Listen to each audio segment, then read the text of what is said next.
We learned earlier that the first church was tolerant of remarriage after the bereavement of a Christian spouse.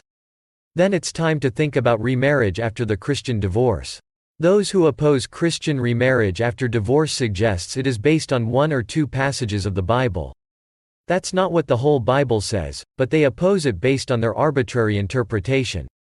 In Corinthians 7:27 and 28, Paul says this: "Are you pledged to a woman?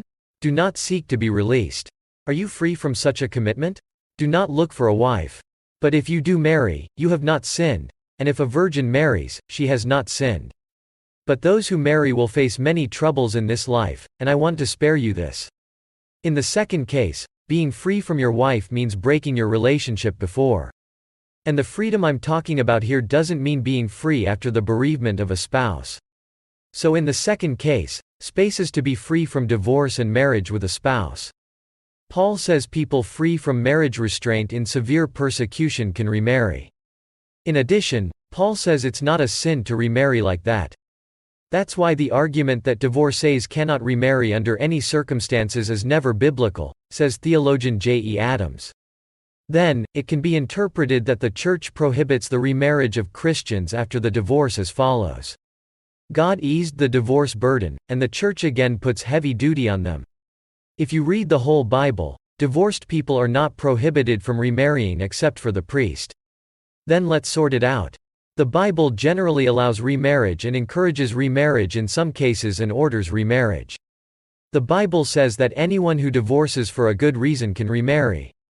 But now, adultery and unsexy divorce are missing from the list of sins that can be forgiven. Such a church's view is equivalent to dirtying the genealogy of Jesus Christ. Have you read the genealogy of Jesus listed in the Gospel of Matthew? There is also Rahab, who was a whore in Jesus' genealogy. There's Bathsheba, who had committed adultery with David.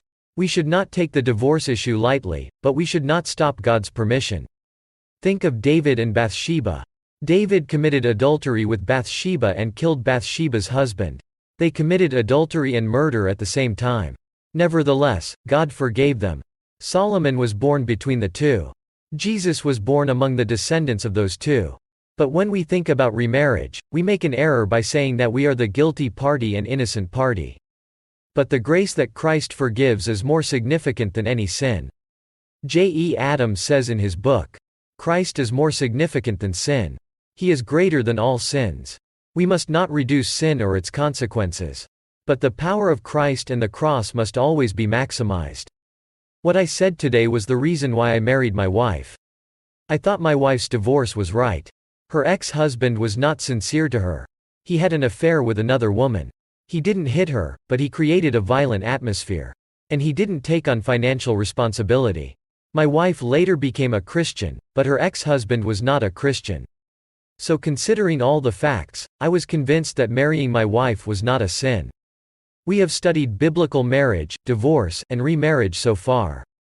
I learned that Christians could remarry after their spouse's bereavement or divorce. We need to keep this in mind. Christians should not be ahead of or behind the Bible.